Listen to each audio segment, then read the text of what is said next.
Can you explain memes to me? Which memes?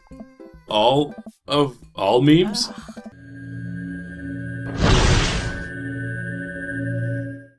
Welcome back, everybody. This is the next episode of Dream Daddy.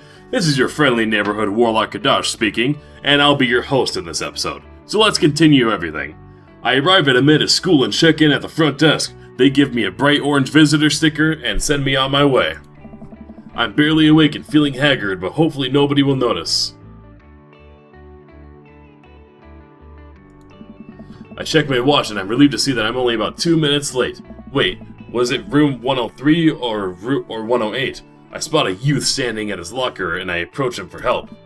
Excuse me, do you know where Mr. Vega's classroom is? The youth turns around and looks me up and down with heavily lined eyes.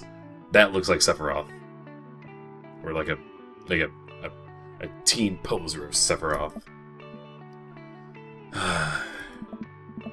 Come on, kid, I'm late for a meeting. Mr. Who? Mr. Vega! I dunno. Have you tried the exit? Okay, wise guy, are you gonna help me or not? Fine. Up those stairs and to the left. Can't miss him. I head up the stairs and walk around, unable to find Mr. Vega's classroom anywhere. After a couple of minutes of searching, I head back downstairs. That punk youth sent me on a wild goose chase. I get back to where that low-rent Gerard Way is standing, fully ready to give him a piece of my mind when suddenly a head pops out of the classroom next to his locker. Lucien, don't you have a third period to go to? Fine, Mr. Vega. What? Wow! Now I'm officially 10 minutes late. I glare at him as he walks away. We're not cool. You must be Ooflard. This period's almost over. Would you mind waiting in the back? Mr. Vega leads me in, and I take a seat in one of the comically small student desks in the back. I might get stuck in this. Alright, where were we? Now who can tell me about the unreliability of the narrator in J.D. Salinger's Catcher in the Rye? Yes, Colin? Colin stands up and does the thing where he blows into the crook of his elbow to make the fart noise. The whole class erupts in laughter. Alright, everybody, very funny. Colin, please sit down. Now, Holden Caulfield is an unreliable narrator in the sense that the bell for the end of the period rings. All the students immediately get up and break for the door. Remember to do the reading and answer the response questions on page 194 in your textbook. Nobody's listening. Or not, I guess. Mr. Vega turns to me and sighs. Middle schoolers, right? Don't you teach high schoolers? Both, you know. Budget cuts. Right. Thanks so much for coming in. No problem, Mr. Vega. Please, call me Hugo. I don't normally do these impromptu parent-teacher meetings, but as I'm sure you know, Amanda's a very bright student, and I'm concerned about her recent behavior. What's going on? Amanda has never been the most engaged student, but I know she cares. Recently, though, she's been falling behind. She's not completing assignments and has been doing rather poorly on tests. I normally chalk this up to senioritis, but... This is strange. I thought Amanda always shared everything with me. It hadn't even crossed my mind that something might be wrong. I just wanted to ask, is everything okay at home? Just moved? I feel like that'd be the dead answer. There might be other answers, so I'll save. I'll just say, we just moved.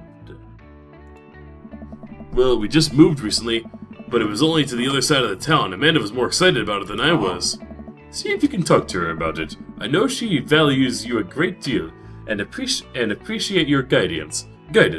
If she keeps heading down this road, I know how important art school is to her, and I would hate to see her miss out on scholarship money that she clearly deserves. I'll make sure to talk to Amanda. Thanks for letting me know, Hugo. Anytime. On my way out, I stop, thinking for a moment. I turn to Hugo. Hey, Hugo. Yes? They ever catch that, Roy? Oh. ... Yes. Good one. I leave the classroom and make my way out of the school. I'm still a little bit in shock that Amanda was able to hide this so well from me. She's always been such a force for positivity in my life, especially after we lost her father. Amanda must be done with classes for the day by now. I'm sure she would appreciate a ride home, and maybe I could talk to her about what's going on. I pull up to the carpool, and Amanda hops in the passenger seat. So, did you have fun gossiping about me? Mr. Vega and I actually gossiped about our celebrity crushes. So you talked about Mario Batali the whole time? It was a very productive meeting. I'm pretty hungry. Can we grab some dinner?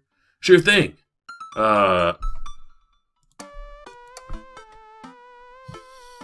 Let's go to the mall food court. Yeah. Does that sound good to you? Yeah, sure. Why the mall? Jeez, can't a dad take his daughter to the mall? Will you buy me things? I will buy you a thing. Singular. Sounds like a deal to me. We drive in silence for a short while. Amanda plays a game on her phone. I should say something. You know, sometimes when a kid gets older, they find that they have to keep things hidden from their parents. And that's okay, because sometimes that's what kids do. And that's okay, but also sometimes it's good to have parents' perspective. And that's okay, because, you know, maybe the parents also have dealt with similar situations. And that's also okay. And maybe they're a little cooler than you give them credit for, and that's okay. Anyway, what I'm trying to say is that it's good to share. That's okay. I love you. And that's also okay. Have you been reading my tweets? You have a Twitter? And that's okay if you have a Twitter. What? Never mind. Look, sweetie, Mr. Vega said you haven't been participating in class. And that's okay. And that's not what... And that you're not turning in things. Oh, I'm fine, Pops. Senioritis and all that. I thought you liked Mr. Vega's class. It's fine. He's fine. We pull up to a stoplight and I Amanda. She's still texting. Just... I want you to know you can talk to me about anything. Uh-huh. I can tell that whatever it is she doesn't want me knowing about it. That's frustrating. I heard Emma R is going to that fancy art school in California. That's exciting. Yep. Are you bummed that you guys aren't going to the same school? Yep. Amanda keeps texting. She stifles a laugh. What's so funny? I don't think you'd get it. Okay. Who you texting? Noah? Who's Noah? My friend. Does he go to your school? Yep. Do you like Noah? What? No. Dad. I can't believe you would. Dad. I mean, jeez. Why would you? Gross. Sorry, just asking. Dad, he's just my friend. Guys and girls can be friends. He's my friend. Okay. And that's okay. Jeez. This is going well. Well, good talk. Love you, kiddo. She leans forward and turns up the radio. I guess that conversation is over. To the mall, then! They really stepped up the production in episode 5. We arrive at the mall, a big indoor shopping center with a couple different floors. It's kinda dead, but that doesn't stop the mall security guard from yelling at a group of loitering teens. Let's eat something disgusting for dinner. Hell yeah! Language, Missy. Heck yeah? Better. We approach the food court and evaluate our options. There's greasy restaurant after greasy restaurant. My heart burns just looking at the menus. Nobody looks happy to be here. What are you in the mood for? Bread dipped in sugar? Bread dipped in cheese bread dipped with cheese on it? Or do you just want me to inject some fat directly into your bloodstream? I extend my hand to her. Would you do me the honor of sharing some nachos?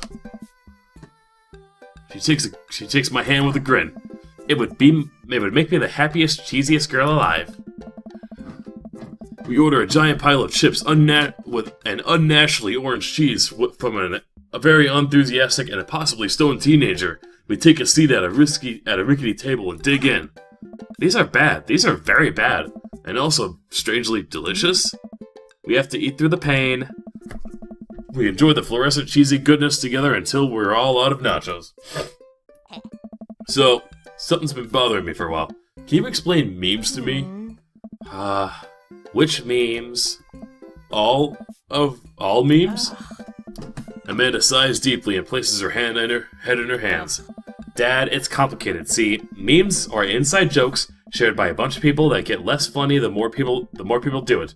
So the problem is that by the time the meme gets to you, Dad, all of us youths have already done the joke to death.